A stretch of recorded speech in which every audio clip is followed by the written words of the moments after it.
नमस्ते। बातचीत के हमारे इस खास कार्यक्रम में आपका स्वागत। जिस तरीके से मैंडेट को लेकर के बात हो रही थी, जिस तरीके से चुनाव परिणामों को लेकर के बहुत लंबी चर्चा हुई, जितना लंबा चुनाव उतनी लंबी चर्चा, और इस चर्चा के बाद जो रिजल्ट सामने आए वो बड़े अप्रत्याशित हैं। इस अप्रत्याशित रिजल्ट में जो बार-बार ये कहा जा रहा था कि ये चुनाव जो है वो भारतीय जनता पार्टी बनाम जनता है, जिस तरीके का दावा विपक्ष कर रहा था, वो एक बार फिर कुछ काफी हद तक अब सही साबित होता हुआ दिख रहा है। भारतीय जनता पार्टी फिलहाल पूर्ण बहुमत से दूर है, बहुत ज्यादा दूर, और इस दूरी को जो है विपक्ष लगातार अब मोदी की हार बता रहा है। नरेंद्र मोदी को न केवल नरेंद्र मोदी की हार बता रहा है, बल्कि वो नैतिक आधार पर विपक्ष का यहां तक कहना है कि मोदी जी को अपनी हार मानते हुए खुद से इस्तीफा दे देना चाहिए।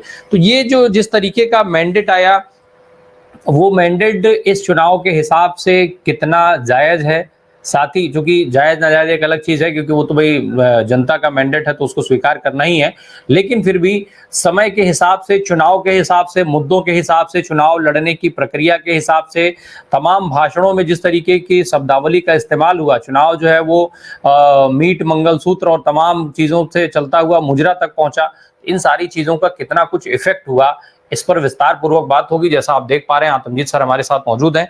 बहुत स्वागत है सर आपका। एक बहुत छोटी टिप्पणी मैं चाहूंगा पहले तो इस पूरे मैंडेट पर, जिस तरीके से देश का ये रिजल्ट आता हुआ दिख रहा है, भाजपा बहुमत से दूर दिख रही है, लेकिन एनडीए जो है वो बहुमत पाता हुआ दिख रहा है। दूसरी तरफ इंडिया गठबंधन की अगर हम बात करें तो उसका जो परिणाम आया है वो भी बहुत जबरदस्त आया है। सरकार बनाए जाने को लेकर के अभी भी असमंजस की स्थिति बनी हुई है। तो पहले तो मैं इस पूरे मैंडेट पर आपकी एक संक्षिप्त टिप्पणी चाहूंगा, फिर मेरे पास सवाल बहुत सारे हैं। नमस्कार राम प्रकाश राय जी। मैं सुबह से आज इलेक्शन प्रोसेस में था। हमारे यहाँ सीतापुर के कैंडिडेट हैं Rakesh Rathore, first time member parliament लड़ रहे हैं। पहले 2007 में बीजेपी के वो रहे, एमएलए रहे, और फिर जब ये प्रॉब्लम आई 2017 में, सॉरी, और जब ये लॉकडाउन हुआ तो लॉकडाउन में जब ताली थाली बजवाई गई तो उन्होंने कहा कि भाई ऐसी बीजेपी में मैं कैसे रह सकता हूँ जो इस तरीके की बजाय दवा का इंतजाम करने के, बजाय लोगों को देखने के, बजाय ऑक्सीजन का अरेंजमेंट करने के, अगर थाली ताली बजवा रही है तो इन चीज़ों से जो है कोविड नहीं जाने वाला है। तो उन्होंने रिज़ाइन कर दिया। उसके बाद वो सपा में रहे, तो हमने उनको कांग्रेस ज्वाइन कराई और हमने कहा कि आप लोकसभा इलेक्शन लड़िए। जबकि सीतापुर में 37 साल पहले मेरे फादर ने राजेंद्र वाजपेयी का 1989 का इलेक्शन लड़वाया था, जिसमें कांग्रेस जीती थी, और 91 के इलेक्शन से पिछले 35 साल से कांग्रेस कभी सत्ता में नहीं आई है। इस बार सत्ता में रही कांग्रेस, फर्स्ट टाइम 37 साल में दोबारा इलेक्शन जीती है। एक पूरी जनरेशन निकल गई। मेरे फादर साहब तो नहीं रहे, पर मेरे को इस बात का गर्व है कि मेरे होते होते कांग्रेस रिवाइव हो गई सीतापुर डिस्ट्रिक्ट में। अब बात करते हैं मोदी जी की। जहाँ तक मोदी जी का सवाल है, ये मोदी जी की नैतिक हार है, क्योंकि मोदी जी इलेक्शन लड़ रहे थे हिंदुत्व पे, राम मंदिर पे, आर्टिकल 370 हटाने कश्मीर पे, और बहुत सारे ऐसे मुद्दे जो सांप्रदायिकता, ध्रुवीकरण और अदानी अंबानी की कॉर्पोरेटाइजेशन को बेनिफिट पहुंचाने के लिए उनकी अर्थव्यवस्था, जिस तरीके से उनकी स्कीम्स थी, अर्थव्यवस्था थी, वो कुछ चुनिंदा लोगों को फायदा पहुंचा रही थी, 22 परिवारों को फायदा पहुंचा रही थी, उनके कर्जे माफ कर रही थी, और देश की 50 से 70 करोड़ जनता को वो बिल्कुल मेन स्ट्रीम से अलग कर चुकी थी, और 81.35 करोड़ लोगों को फ्री राशन दे के वो सेटिस्फाई कर रही थी। तो ये मैंडेट तो उस हिंदुत्व के, उस लाभार्थी वर्ग के, क्योंकि लाभार्थी वर्ग सबसे ज्यादा उत्तर प्रदेश में आप जानते हैं, तो उस लाभार्थी वर्ग के खिलाफ ये मैंडेट है। उस आर्टिकल 370 हटाने का एक पुराने मुद्दे को फिर से उसको जीवित करने के मुद्दे पे उसको उसके ऊपर हार रही है। और राम मंदिर जो अब इशू रहा ही नहीं, उसको आपने इस तरीके से उत्तर प्रदेश में उसको कैच करने की कोशिश की। 2014 में आपने कोशिश की, 2019 में आपने पुलवामा और बालाकोट पे आप इलेक्शन जीते मोदी जी की सेना के नाम पर। तो दूसरी बात जो बड़ी निकल के ये आई है कि राहुल गांधी की जो भारत जोड़ो यात्रा थी, जिसमें उन्होंने 2 मुद्दे उठाए थे, कॉन्स्टिट्यूशन और लोकतंत्र को बचाने का। हालांकि बहुत सारे सोफोलॉजिस्ट और बहुत सारे राजनीतिक विश्लेषक ये कहते थे कि कॉन्स्टिट्यूशन और लोकतंत्र की बात पब्लिक कहाँ समझती। पब्लिक तो समझती है फ्री बिजली, फ्री पानी, फ्री राशन। आप उनको छोटे मोटे कुछ चीजें देते रहिए तो वो उनके बेनिफिट में काम करती है। लोकतंत्र और कॉन्स्टिट्यूशन बड़े कॉम्प्लेक्स सब्जेक्ट्स हैं।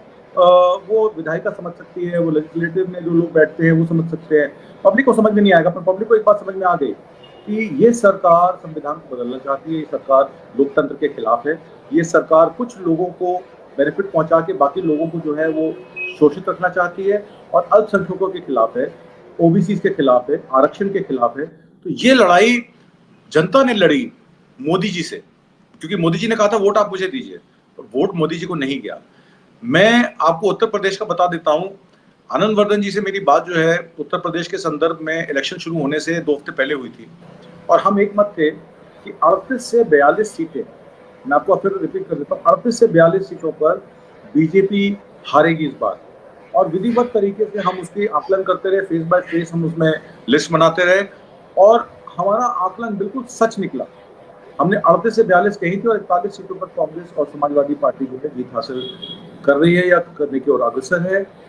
मोदी जी का जो एजेंडा था सेंट्रलाइजेशन फेडरलिज्म के खिलाफ था, स्टेट फेडरलिज्म के खिलाफ था, ऑपोजिशन के खिलाफ था, ऑपोजिशन रूल स्टेट्स को उन्होंने बहुत तंग किया, डेवोल्यूशन के मामले में लोगों में संशय था, डीलिमिटेशन के मामले में लोगों में संशय था, जीएसटी की शेयर के मामले में लोगों को संशय था, इनडायरेक्ट टैक्सेशन इस तरीके से बढ़ा दिया गया है कि आप देखते हैं कि मई के महीने में इनडायरेक्ट टैक्स जो है 2 लाख करोड़ से ऊपर चला गया है।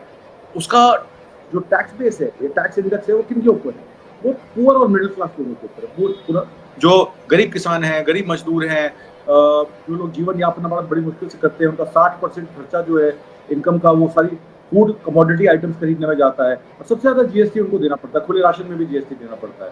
तो ये लोग जो त्रस्त थे महंगाई से, बेरोजगारी से, ये मैंडेट उन्होंने दिया है मोदी जी के खिलाफ। मोदी जी को नैतिक आधार पर रिजाइन कर देना चाहिए, और इंडिया गठबंधन को चांस देना चाहिए कि जो चीजें, जो प्रॉमिसेस उन्होंने 25 गारंटियां दी हैं, उनको वो पूरा करें, ताकि देश का फायदा हो, लोगों का फायदा हो। जी राम जी, एक चीज बताएं, जब आप कांग्रेस का या इंडिया गठबंधन के लिहाज से सीटों की बात यूपी में आपने की, राहुल गांधी जिस तरीके से रायबरेली आए चुनाव लड़ने के लिए, और उसके पहले जिस तरीके से अखिलेश यादव चुनाव मैदान में कूदे, क्या ये माना जाए कि राहुल और अखिलेश का चुनाव लड़ना इंडिया गठबंधन के लिहाज से एक बड़ा मूव साबित हुआ उत्तर प्रदेश के अंदर? बिल्कुल। देखिए, अगर आप अखिलेश यादव का कैंपेन समझें, तो वो उनका पीडीए पे आधारित था, पिछड़ा, दलित, अल्पसंख्यक। राहुल गांधी का सोशल जस्टिस पे, सोशल जस्टिस पर उन्होंने कहा गरीब महिलाओं, मुखिया को हम 1 लाख रुपए देंगे ताकि उनके हाथ में पैसा आए, अप्रेंटिसशिप देंगे लड़के को, ताकि जो ग्रेजुएट हैं या डिप्लोमा होल्डर्स हैं जो नौकरी पा सकते हैं पर नौकरी नहीं पा पा रहे हैं, उनके लिए 1 साल की अप्रेंटिसशिप होगी ताकि उनको रोजगार का साधन मिल सके। फिर उन्होंने ओबीसी आरक्षण कराने की बात की कि हम जाति जनगणना कराएंगे पूरे देश में, और जिसकी जितनी हिस्सेदारी होगी, उतनी संख्या होगी, उतनी हिस्सेदारी भी मिलेगी। और वो 50% का जो है कि बीजेपी ने बड़े स्मार्टली क्या किया, ईडब्ल्यूएस कैटेगरी बना दी। ईडब्ल्यूएस कैटेगरी में उन्होंने 7 लाख 8 लाख इनकम वाले को भी गरीब करार दे दिया, पर ये नहीं कहा कि एससी एसटी ओबीसी समाज के लोग जो है ईडब्ल्यूएस में भी पार्टिसिपेट कर सकते हैं। ईडब्ल्यूएस उन्होंने सिर्फ स्वर्ण जातियों के लिए रख दिया। तो राहुल गांधी ने ये कहा कि जो 50% का लिमिटेशन हमारी सरकारों में रही है यूपीए में, हम उस लिमिटेशन को हटा देंगे, 65% 70% भी अगर रिजर्वेशन देनी पड़ी तो हम देंगे। तो जो पीडीए था फॉर्मूला, और राहुल गांधी की जो सोशल जस्टिस की बात थी, लोकतंत्र कॉन्स्टिट्यूशन बचाने की, आरक्षण को बचाने की या आरक्षण को रीडिफाइन करने की, वो कहीं ना कहीं उत्तर प्रदेश में, खासकर ईस्टर्न, अवध और सेंट्रल में बहुत कारगर साबित हुई है। किसानों का मुद्दा भी अगर आप जोड़ लीजिए, तो किसानों के मुद्दे पे C2+50 फॉर्मूला पे जो कानून बनाने की बात राहुल गांधी ने की, उस पर मोदी सरकार 2021 में पीछे हट गई। तो इसलिए किसानों और मजदूरों का जो भी वोट है, वो भी पीडीए में, सोशल जस्टिस में आपका इंडिया अलायंस को गया है, जिसमें सपा और कांग्रेस गठबंधन है। सर, योगी आदित्यनाथ को लेकर के जिस तरीके की चर्चाएं चल रही है कि जो टिकट बंटवारे से लेकर के और तमाम जो भारतीय जनता पार्टी की रणनीति थी, उससे उनको थोड़ा साइडलाइन करने की कोशिश हुई थी। टिकट बंटवारे में योगी की नहीं चली। उसके पहले जिस तरीके से अमित शाह ने ओम प्रकाश राजभर और दारा सिंह चौहान जैसे लोगों को मंत्री बनाया, जबकि योगी नहीं चाहते थे, और ये सब लोग जानते हैं। तो क्या ये जो फैक्टर्स थे, इसने भी काम किया उत्तर प्रदेश के अंदर भारतीय जनता पार्टी की सीटों के नुकसान में?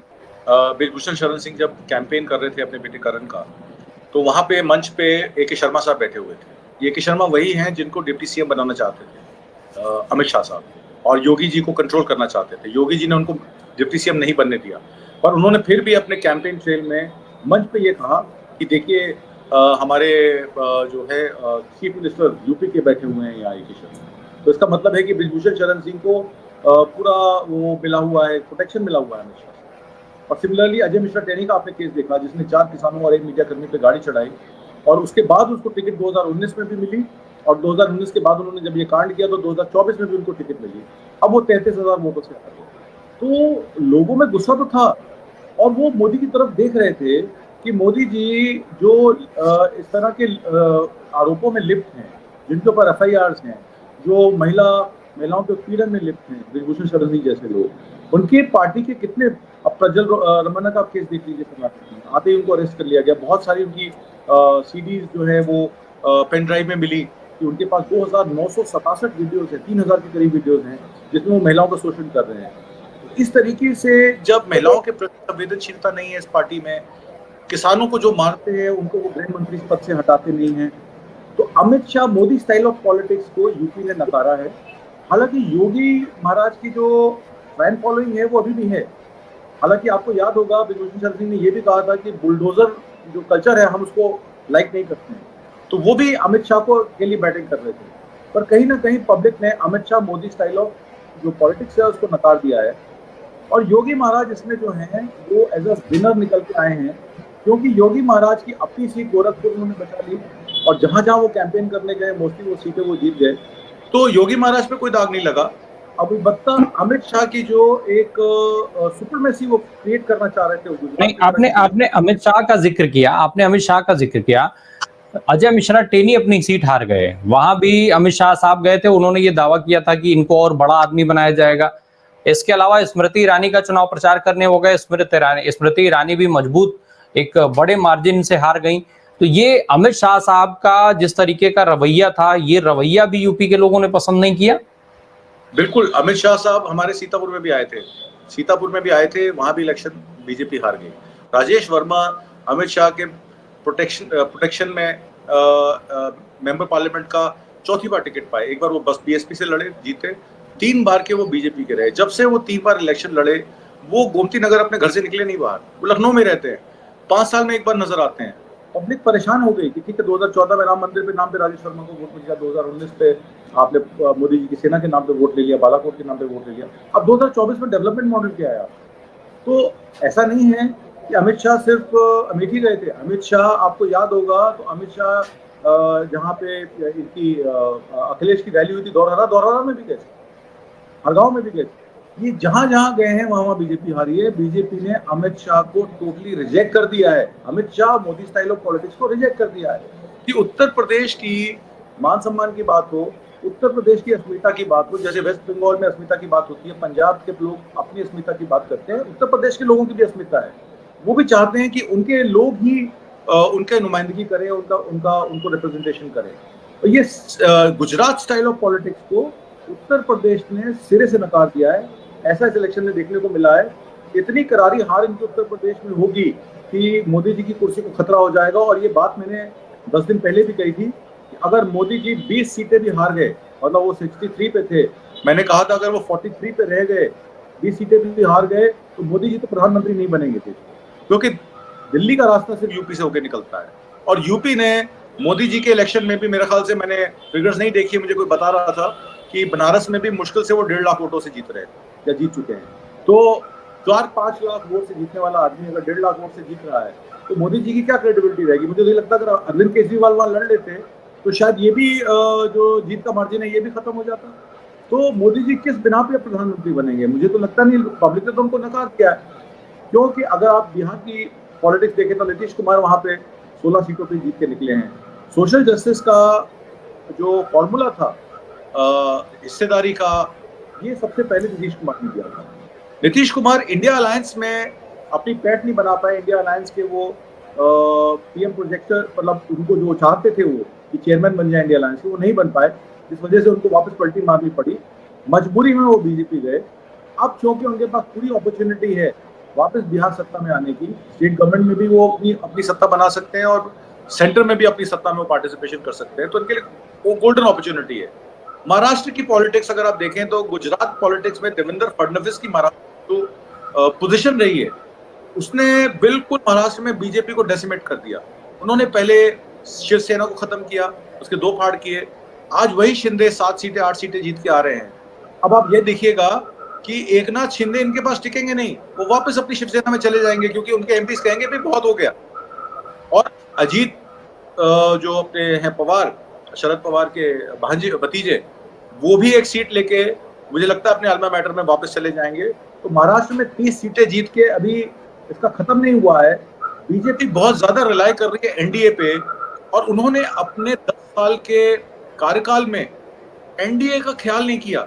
अपने जो भी उनके घटक दल थे उनसे कभी पूछा नहीं, उनसे बात नहीं की, एक डिक्टेटोरियल स्टाइल ऑफ पॉलिटिक्स की, जिसकी वजह है आज बीजेपी मोदी और शाह के अंदर अकेली खड़ी दिख रही है। जो अलायंसेज उनके हुए भी, टीडीपी के साथ उनका अलायंस हुआ या नीतीश कुमार जेडीयू के साथ उनका अलायंस हुआ, ये फोर्सफुल अलायंसेज हैं। ये ऐसे अलायंसेज हैं जो ईडी, सीबीआई, आईटी के डर से किए गए हैं। अब अगर उन पार्टियों को लगेगा कि वो डर खत्म हो गया है कि मोदी जी जाने वाले हैं, तो आप कल इंडिया अलायंस पार्टनर्स की मीटिंग बुलाई गई है, आप देख लीजिएगा एक बहुत बड़ा उलटफेर बिहार और महाराष्ट्र में मुझे नजर आ रहा है। इनकी जो सीटें हैं वो 240 से भी कम रह जाएंगी, और उस सूरत हाल में, जैसे कि पहले हमने एनालिसिस किया था कि अगर बीजेपी 250 से नीचे रह जाती है तो उसका सरकार बनना मुश्किल ही नहीं, नामुमकिन है। ऐसे अब विपक्ष ने ये कहना शुरू कर दिया है कि मोदी का जो तिलस्म था, जो ब्रांड मोदी की वैल्यू खत्म हो गई, मोदी का तिलस्म टूट गया, और जैसा आप भी कह रहे हैं कि अब एनडीए में यानी टूट फूट होने जा रही है। आज पूरे दिन, कल जो है वो पूरे दिन इस बात की भी चर्चा रही चंद्रबाबू नायडू और नीतीश कुमार को लेकर के, जब से आंकड़े सामने आए, क्योंकि टीडीपी ने वहां पर बड़ी जीत हासिल की है आंध्र प्रदेश के अंदर। और आज चंद्रबाबू नायडू के साथ जिस तरीके का व्यवहार किया गया था, मोदी जी पहले तो स्टेज पर उनका हाथ पकड़ के जबरन उनको अपने पास बैठा रहे थे, लेकिन वही चंद्रबाबू नायडू जब एनडीए के साथ सहज होते हुए नहीं पाए गए तो उसके तुरंत बाद उनके यहाँ छापेमारी की कार्रवाई शुरू हो गई। तो ये जो चीजें थी, तो अब ना केवल नीतीश कुमार बल्कि चंद्रबाबू नायडू के पास भी मौका है, और एनडीए में टूट फूट होने की संभावना आप कैसे देख रहे हैं? और साथ ही साथ अगर एनडीए में टूट फूट होती है तो क्या बीजेपी के अंदर भी टूट फूट हो सकती है? देखिए, एनडीए नॉन एग्जिस्टेंट है। मोदी स्टाइल ऑफ पॉलिटिक्स में state federalism, state autonomy, state का बजट मोदी जी के हाथ में है। मोदी जी का बस चलेगा तो डबल इंजन, ट्रिपल इंजन की सरकार बनाने की पूरी कोशिश करेंगे। जेडीयू में भी टूट कर सकते हैं, वो पूरी कोशिश कर रहे होंगे कि इनके जो 7, 8, 10 एमपी किसी तरीके से तोड़ लें। आज भी रात को ये सब चलेगा, इसलिए नीतीश कुमार ट्रस्ट नहीं करते एनडीए को। इसमें दूसरा फैक्टर टीडीपी और नीतीश कुमार के अलावा एक ममता फैक्टर। ममता 30 सीटें प्लस लेके आ रही हैं। ममता बिल्कुल मोदी जी को लाइक नहीं करती, क्योंकि डेवोल्यूशन में उन्होंने साफ साफ इल्जाम लगाया था कि मोदी जी हमें टाइम पे पैसा नहीं देते, हमने अपने अकाउंट्स ऑडिट करके दे रखे हैं। निर्मला सीतारमण कहती है कि इनके अकाउंट्स ऑडिट नहीं है, हमारा पैसा लेट मिलता है, हमारे डेवलपमेंट काम हो नहीं पाते, हमें कोई हेल्प नहीं मिलती। उल्टा हम पे इल्जाम लगाया जाता है, संदेश खली जैसी चीजें की जाती है, हमारे एमएलए को उठा लिया जाता है और हम पे शोषण के आरोप लगाए जाते हैं, जबकि शोषण बीजेपी कर रही है। तो ममता फैक्टर भी, 30 एमपी कम नहीं होते, ममता फैक्टर, टीडीपी फैक्टर और नीतीश कुमार फैक्टर इनकी कमर तोड़ देगा। और बीजेपी में Modi Amit Shah style of politics खत्म हो चुकी है, इसका खात्मा हो चुका है। ठीक है, इंडिया अलायंस अपने दम पे 273 सीटें नहीं भी ले पाई, 241 प्लस पे है, 25-30 सीटों पे उनको कोई प्रॉब्लम नहीं है। ममता उनको सपोर्ट कर देगी, नीतीश कुमार हो सकता है वापस आ जाए अपनी शर्तों के साथ। टीडीपी भी जबरन, आपने देखा किस तरीके से आज से 6 साल पहले का वीडियो है, मोदी जी उनको खींच के चंद्रबाबू नायडू को कुर्सी पर उठा रहे थे, जबकि उनके साथ बैठना नहीं चाहते थे। तो वो भी एक सेक्युलर आदमी है। टीडीपी जो पार्टी है वो भी एक सेक्युलर सोशलिस्ट पार्टी है। कोई भी सेक्युलर सोशलिस्ट पार्टी एक फासिस्ट राइट विंग जो सांप्रदायिकता भड़काती है, मुसलमानों के खिलाफ साफ साफ बोलती है। आपने देखा पार्लियामेंट में किस तरीके से अभद्र भाषा का इस्तेमाल हुआ। मोदी जी खुद बोल देते हैं, आपने बात की क्या नाम है, मुसलमान घुसपैठिया एक ही शब्द में बोल देते हैं, फिर वो मंगलसूत्र की बात करते हैं। उसमें एक चीज मैं आपको बता दूं, मोदी जी का ऊपर आज मंगलवार भी भारी पड़ गया, ये एक और जोड़ लीजिए। और ये मंगलवार जो इन पे भारी पड़ा है, ये हनुमान जी की गदा जो इनके सर पे लगी है, जो राम का नाम लेके ये वोट हासिल करने की कोशिश कर रहे थे, तो हनुमान जी ने इनको बता दिया कि राम के नाम पे तो डूब नहीं सकते। राम के पथ पे चलने के लिए आपको बहुत सारे प्रयत्न करने पड़ेंगे। अगर आप सिर्फ लूटने का काम करोगे राम के नाम पे, तो राम भी आपको दंड देंगे। तो राम जी ने और हनुमान जी ने उनको दंड आज दे दिया है, ऐसा मेरा मानना है। जी, यूपी की कई सीटों पे जो परिणाम दिख रहे हैं उसमें बसपा का भी एक अहम रोल रहा है। कई सीटें ऐसी हैं जिसके परिणाम को बसपा ने प्रभावित किया। बसपा कहीं से चुनाव तो नहीं जीत पाई लेकिन उसने नुकसान करने का काम कर दिया। कहीं पर वो भाजपा का नुकसान शायद कहीं करती हुई दिख रही लेकिन कई जगह पर इंडिया गठबंधन के उम्मीदवारों का नुकसान करते हुए दिखी है। अब अंत में मैं आपसे बहुत संक्षेप में ये समझना चाहूँगा कि बसपा का सियासी भविष्य आप क्या देखते हैं? देखिए, बसपा ने अपनी पार्टी बचा ली, किसी भी अलायंस में ना जाके। 1 से सवा लाख वोट उनको आसानी से मिला, कहीं 60,000 मिला, कहीं 90,000 मिला, कहीं सवा लाख मिला, कहीं 1.5 लाख मिला है।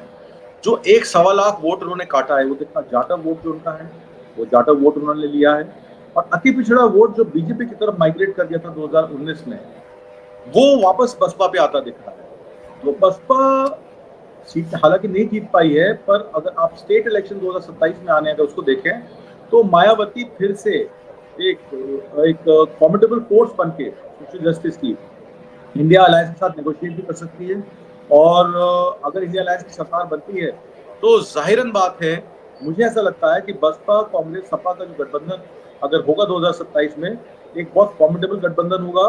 और मेरा ऐसा मानना है 80 पार्लियामेंट सीटें हैं और सबसे ज्यादा असेंबली सीट्स हैं, मैक्सिमम असेंबली सीट से गठबंधन लेके आएगा।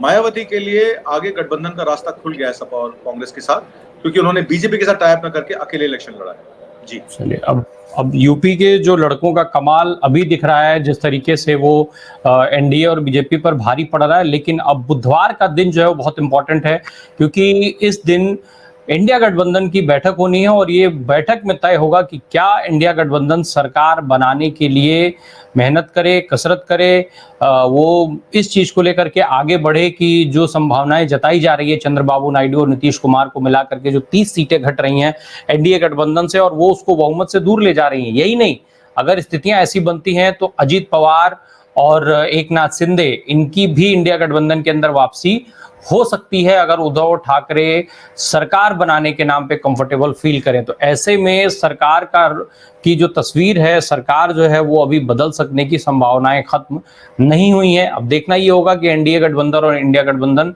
दोनों जो है वो क्या रणनीति लेकर के आगे बढ़ते हैं। बहुत बहुत धन्यवाद आतमजीत सर इन महत्वपूर्ण जानकारियों के लिए। Thank you so much. नमस्कार।